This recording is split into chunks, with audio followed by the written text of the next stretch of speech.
வணக்கம். தமிழ் கதை பூங்கா வாயிலாக உங்கள் அனைவரையும் மீண்டும் சந்திப்பதில் மிக்க மகிழ்ச்சி.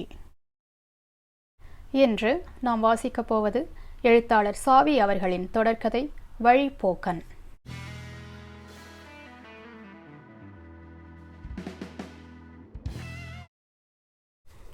வழிப்போக்கன் அத்தியாயம் 1. முதல் கல். வெயிலின் கடுமை தணிந்து மரங்களின் நிழல்கள் நீண்டு படியும் நேரம். சுந்தரம் சாலையோரமாக நடந்து கொண்டிருந்தான். அவன் கையிலே ஒரு பையை தவிர பாரமாக எதுவும் இல்லை. ஆனால் அவ்வளவுக்கு உள்ளத்தில் சுமை இருந்தது. அவன் தன் முகத்தை துடைத்து கொள்ள பைக்குள் இருந்த கைக்குட்டையை எடுத்தான். அத்துடன் சட்டை பைக்குள் பாதியாக மடித்து வைக்கப்பட்டிருந்த கார்டு ஒன்றும் வெளியே வந்தது. அது அவன் மனைவி எழுதிய கடிதம். நமஸ்காரம். தங்களுக்கு ஆண் குழந்தை பிறந்திருக்கிறான். வரும் புதன்கிழமை அன்று நாமகரணம் நடக்கிறது. நம் தலைச்சன் குழந்தைக்கு பெயர் சூட்டிய போது தாங்கள் வராமலே இருந்து விட்டீர்கள். அதை பற்றி என் அம்மா இன்னமும் பெரும் குறையாக சொல்லிக் கொண்டிருக்கிறாள். இம்முறையாவது தாங்கள் அவசியம் வந்து குழந்தைகளை பார்த்துவிட்டு போகும்படி பிரார்த்திக்கிறேன். முடியுமானால் வரும்போது பட்டணம் பாக்கும் வெற்றிலையும் ராமானுஜம் செட்டிக்கடை பெருங்காயமும் வாங்கி வரவும். கடிதத்தை படித்து முடித்த சுந்தரம் தனக்குள்ளேயே சிரித்து கொண்டான். மனைவியின் விருப்பப்படியே கிராமத்துக்கு வந்து 10 தினங்களுக்கு மேல் தங்கியாயிற்று. பொற்கொடியென துவளும் பச்சை குழந்தையையும் பார்த்தாயிற்று. இனி சென்னைக்கு போய் என்ன செய்வது? சுந்தரம் எங்கெங்கோ முயன்று பார்த்துவிட்டான். ஒரு வேலையும் கிடைக்கவில்லை அவனுக்கு. போதுமான வருமானம் இன்றி சென்னையில் தனி குடித்தனம் போடுவது எப்படி? கிராமத்தில் தங்கியிருந்தபோது அவன் மனைவி கூறிய உருக்கமான வார்த்தைகள் அவன் நினைவுக்கு வந்தன. எத்தனை காலத்துக்குத்தான் என்னை என் தாய் வீட்டிலேயே வைத்திருக்கப் போகிறீர்கள்? மற்ற பெண்களைப் போல் எப்போதுதான் நானும் குடியும் குடித்தனமுமாக தங்களுடன் வாழப்போகிறேனோ? 10 தினங்களாக மாமனார் வீட்டில் வேளா வேளைக்கு டிஃபனும் காப்பியும் அவன் அறையை தேடி வந்து கொண்டிருந்தன. மாமனார் அவ்வப்போது வந்து குளித்தாயா, சாப்பிட்டாயா என்று அன்புடன் விசாரித்து கொண்டிருந்தார். அவர் ரொம்ப சாது மனிதர். உரக்க பேச தெரியாது அவருக்கு. 7-8 வருஷ காலமாக மாப்பிள்ளை நிரந்தரமான வேலை எதுவும் இன்றி சென்னையில் சுற்றி கொண்டிருப்பது பற்றி அவர் சிறிதும் மனக்லேசம் அடையவில்லை. அதை பற்றி சலிப்புடன் ஒரு வார்த்தை பேசியதும் இல்லை. அவன் புத்திசாலிதான். அதிர்ஷ்டம் நிலைக்கவில்லை அவனுக்கு. கத்தரி யோகம் என்று மட்டுமே சொல்லிக் கொண்டிருப்பார். சுந்தரம் கிராமத்துக்கு வந்திருக்கும் செய்தி ஊர் பூராவும் பரவிவிட்டது. அவனுடைய தலைச்சன் குழந்தை சாரதா தன் அப்பாவின் சித்திர திறமை பற்றி ஊர் வாண்டுகளிடமெல்லாம் அறிவித்து விட்டிருந்தாள். கிராமத்து குழந்தைகள் எல்லாம் சுந்தரத்தை தேடி வந்து, மாமா, நீங்க ஆனை போடுவேளா? ரயில் வண்டி போடுவேளா? என் ஸ்லேட்டில் ஆனை போட்டு கொடுங்கோ மாமா என்றெல்லாம் தொந்தரவு செய்ய தொடங்கிவிட்டனர். சுந்தரத்தின் பெரிய மாமனார் அதே கிராமத்தில்தான் இருந்தார். அவர் சுந்தரத்துக்கு இதமான வார்த்தைகள் சொல்வதாக எண்ணிக்கொண்டு, உனக்குத்தான் நன்றாக டிராயிங் போட வருகிறதே, ட்ரெயினிங் படித்துவிட்டு ஏதாவது ஸ்கூலில் டிராயிங் மாஸ்டராக அமர்ந்து விடுவதுதானே என்று யோசனை கூறினார். சுந்தரத்தின் லட்சியம் வெறும் டிராயிங் மாஸ்டர் ஆவதல்ல என்பதை அறியாத அப்பாவி அவர். அவன் தினமும் காலை வேளைகளில் ஏரிக்கு சென்று நீந்தி குளித்துவிட்டு வந்தான். ஏரியிலிருந்து திரும்பும்போது வழியில் வந்த குடியானவன் ஒருவன், யாரு சாமி நீ? தென்னை மரத்து வீட்டு மருமவப்புள்ளதானே? ஏன் சாமி, பெஞ்சாதி குளிச்சிருக்குதாமே? எப்பதான் பட்டணத்துக்கு இட்டுக்குன்னு போறே என்று கபடமில்லாமல் கேட்டான். இங்கிதம் தெரியாத கிராமத்து பாமர மக்களுக்கு எதையும் வெளிப்படையாக பேசித்தான் பழக்கம். கிராமத்து பெண்டுகள் தென்னை மரத்து வீட்டில் பிறந்திருக்கும் குழந்தையை பார்க்க வரும் சாக்கில் சுந்தரத்தின் காதில் கேட்கும்படியாக அசட்டு பிசட்டென்று ஏதேதோ சொல்லிவிட்டும் போவார்கள். கோடி வீட்டு பொன்னாமாள் சுந்தரத்தின் மாமியாரிடம் சொல்லிக் கொண்டிருந்தாள். ஏண்டியம்மா, 1ஆச்சு 2ஆச்சு, குடும்பம் பெருசாயிண்டே போறது. அவனுக்கோ கொஞ்சம் கூட பொறுப்பை காணோம். இப்படியே எத்தனை நாளைக்குத்தான் நீ உன் பெண்ணை வைத்து காப்பாற்றப் போகிறாய்? சுந்தரத்தின் மனைவிக்கு ஓர் அத்தை. அந்த வீட்டில் அவள்தான் பிரசவ காலத்தில் உதவிக்கு வருவது வழக்கம். இந்த தடவையும் அவள் வந்திருந்தாள். அவள் சொன்னாள், ஏண்டி, இன்னும் எத்தனை பிரசவத்துக்கு நான் வரணும்? உன்னை கூட்டிண்டு போக போறானாமா இல்லையா? இவ்வார்த்தைகள் சுந்தரத்தின் இதயத்தில் சுருக்கென தைத்தன. கிராம வாசம் அவனுக்கு பிடித்திருந்தது. சகவாசம்தான் பிடிக்கவில்லை. மணி 4 இருக்கும். மல்லியப் என்று வழக்கமாக கூவிக்கொண்டு வரும் பூக்கார பெண்ணின் குரல் கேட்டது. சுந்தரத்தின் மனைவி வெளியே வந்து நின்றாள். ஏம்மா, உங்க வீட்டுக்காரரா வந்திருக்காரு? பட்டணம் போக போறியாமா என்று அந்த பெண் கேட்டாள். போடி, உனக்கு எதுக்கு இந்த சங்கதியெல்லாம்? பூவை பாரு, விட்டு விட்டு வெலத்தியாக தொடுத்திருக்கிறாயே, முழம் என்னடி விலை என்று கேட்டாள் சுந்தரத்தின் மனைவி. ஒரு துட்டம்மா. அநியாயக்காரியடி நீ, முழம் போடுகிற அழகை பார், இன்னும் கொஞ்சம் விட்டு கிள்ளு. பூச்சரத்தை வாங்கி போய் சுவரிலே வைத்து நகத்தால் கீறி 3 துண்டாக்கினாள் அவள். ஒன்றை அம்மன் படத்துக்கு சூட்டிவிட்டு, தேவி, அவருக்கு ஒரு நல்ல வழியை காட்டு தாயே என்று மனமுருக வேண்டிக் கொண்டாள். இன்னொரு துண்டத்தை தன் தாயிடம் தந்துவிட்டு மற்றொன்றை தன் தலையில் வைத்து கொண்டாள். என் நரைத்த தலைக்கு பூ ஒன்றுதான் கேடு. குழந்தை ஓயாமல் அழுகிறது, பசிக்கிறதோ என்னவோ. வாசலில் போய் பூக்காரியுடன் எத்தனை நேரம் பேச்சு? போய் குழந்தையை எடுத்துவிடு போ என்று அதட்டினாள் தாய். குழந்தையை எடுத்து விட்டதும் தாய் கொடுத்த பலகாரத்தட்டுடன் சுந்தரத்தின் முன் போய் நின்றாள். சஞ்சலத்துடன் காணப்பட்ட கணவனை பார்த்து வேதனையடைந்தவளாய், ஏன் ஒரு மாதிரியாக இருக்கிறீர்கள் என்று கேட்டாள். ஒன்றுமில்லை, நாளை 4 மணிக்கு நான் புறப்படுகிறேன் என்றான் சுந்தரம். இன்னும் 10 நாள் இருந்துவிட்டு போகிறேன் என்று சொன்னீர்களே, இதற்குள் என்ன நினைத்து கொண்டீர்கள்? நான் வேலையில்லாமல் இருப்பது எல்லோருக்கும் கேவலமாக இருக்கிறது. சீக்கிரமே ஒரு வேலையில் அமர்ந்து உன்னை அழைத்து கொண்டு போய் குடித்தனம் போட்டால்தான் என் மனம் நிம்மதி பெறும். உத்தியோகம் கிடைக்கும் வரை சாப்பாட்டுக்கு என்ன செய்வீர்கள்? அது பற்றித்தான் எனக்கு ஒரு யோசனையும் புரியவில்லை. கையிலும் காலனா இல்லை. ஒரு வேலை கிடைக்கும் வரை என் அண்ணா வீட்டில் போயிருங்களேன். நீ தாயார் வீட்டில் சாப்பிட்டு கொண்டிரு, நான் உன் அண்ணா வீட்டில் போய் வயிறு வளர்க்கிறேன். இதைவிட கேவலமான வாழ்க்கை வேறு வேண்டியதில்லை. வேறு எங்கு தங்குவீர்கள்? லிங்கி செட்டி தெருவில் வாடகைக்கு ஒரு ரூம் எடுத்துக்கொள்ளப் போகிறேன். பணம் கொடுக்கக்கூடிய ஆபீஸுகளையெல்லாம் பகைத்து கொண்டு விட்டீர்கள். இப்போது யார்தான் உங்கள் படத்தை வாங்கி கொள்ளப் போகிறார்களோ? மரம் வைத்தவன் தண்ணீர் ஊற்றுவான். தைரியம் இருக்கிறது, எப்படியும் ஒரு வேலை தேடி பிடித்து விடலாம் என்று. இந்த கிராமத்து பீடைகளுக்கே வாய் அதிகம். என் அத்தைக்கும் புத்தி கிடையாது. அவர்கள் ஏதோ சொல்லிவிட்டார்கள் என்று நீங்கள் அவசரப்பட்டு கொண்டு போக வேண்டாம். உங்களை அனுப்புவதற்கே எனக்கு சங்கடமாய் இருக்கிறது. நான் லெட்டர் போடுகிறேன். 2 மாதத்துக்குள் உன்னை அழைத்துக் கொள்கிறேன். நீ கண் கலங்காதே. மறுநாள் 2:30 மணிக்குள்ளாகவே புறப்பட்டு விட்டான் சுந்தரம்.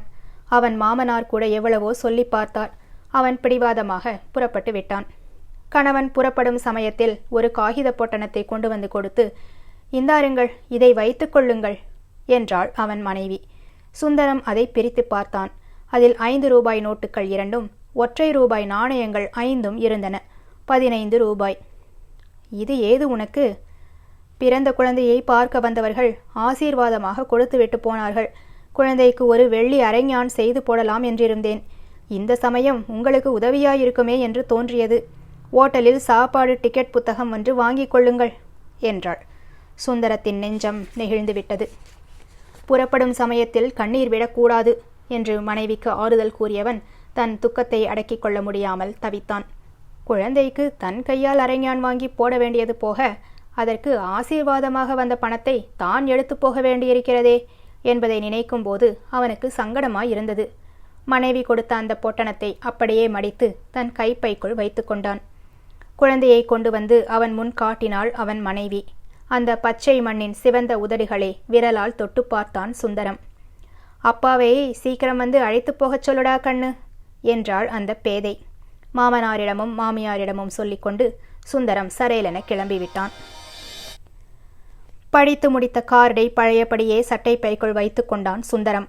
அவன் கண்ணில் கிராமத்தை பற்றிய நினைவுகள் மெதுவாக கரைந்தன.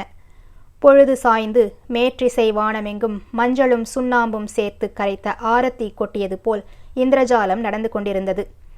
எந்த சைத்ரிகன் தீட்டிய வண்ணஜாலமோ அது. பாலாற்றுக்குள் சரிவாக இறங்கும் பாதைக்கு அருகில் வந்துவிட்டான் அவன். ஊர்பெண்கள் தலையில் சும்மாடிட்டு பளபளக்கும் நீர்க்குடங்களில் ஊற்று நீர் சுமந்து சென்று கொண்டிருந்தனர். தொலைவில் சிறு பிள்ளைகள் எக்களிப்புடன் கும்மாளமிட்டு விளையாடி கொண்டிருந்தனர். ஆவினங்கள் கிண்கிணி ஓசை எழுப்பிய வண்ணம் வீடு திரும்பிக் கொண்டிருந்தன. ஆற்று மணலில் தோண்ட பெற்ற பளிங்கு போன்ற ஊற்றுச் சுழல்தான் நீண்ட நெடுங்காலமாக சுற்றுப்புற மக்களுக்கு குடித்த நீர் வழங்கி வருகிறது. ஆற்றங்கரையில் ஒரு பிள்ளையார் கோவில். அந்த கோவிலின் முன்னால் ஒரு விளாமரம். சுந்தரம் விநாயகர் கோவிலை வலமாக வந்தான். அந்த விளாமரத்தின் கீழிருந்த அகலமான பாறை மீது போய் அமர்ந்து யோசிக்கலானான். டொக்கென விழுந்த விளாம்பழம் ஒன்று அவன் சிந்தனையை கலைத்தது. அதை எடுத்து பார்த்தான். நன்றாக கனிந்து உள்ளுக்குள்ளேயே பற்றற்று பக்குவப்பட்டிருந்தது அப்பழம். அந்த விளாம்பழத்தை கண்டதுமே சுந்தரத்துக்கு அவளுடைய நினைவு தோன்றிவிட்டது. தன் இளம் பிராயத்தில் இதே பிள்ளையார் கோயில் எதிரில் இதே விளாமரத்தடியில் அவளுடன் திரிந்து விளையாடி மகிழ்ந்த நாட்களெல்லாம் அவன் நினைவில் பசுமையாக தோன்றத் தொடங்கின. டேய் சுந்தர், எனக்கு ஒரு பழம் பறித்து போடுடா, சகுந்தலா கெஞ்சினாள். போட முடியாது, போடி.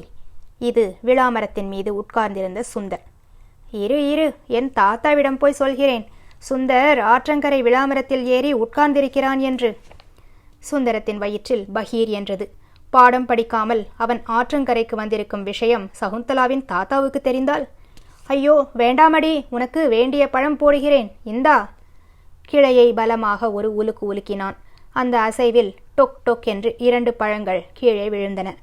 பின்னோடு சுந்தரும் குதித்தான். பிள்ளையாருக்கு விளாம்பழம் என்றால் பிரியமாம். இதில் ஒன்று பிள்ளையாருக்கு, இன்னொன்று எனக்கு என்றாள் சகுந்தலா. எனக்கு? உனக்கு வீட்டிலே தாத்தா பிறப்பம் பழம் கொடுப்பார். தாத்தாவுக்கு டிமிக்கி கொடுத்துவிட்டு ஆற்றங்கரையிலா ஆடிக்கொண்டிருக்கிறாய்? தாத்தா என்னை தேடினாரா? சுந்தர் எங்கே தொலைந்தான்? பள்ளிக்கூடம் விட்டு அரைமணியாச்சே என்று கேட்டார். நீ என்ன சொன்னாய்? ஆற்றங்கரையிலே ஆடிக்கொண்டிருப்பான்னு சொன்னேன். நிஜமாவா? சகுந்தலா சிரித்து விட்டாள். இல்லேடா இல்லே, ட்ரில் கிளாஸில் இருக்கான்னு சொன்னேன். சுந்தர் அவளை நன்றியோடு பார்த்தான். சகுந்தலா விளாம்பழத்தை தின்று தீர்த்தாள்.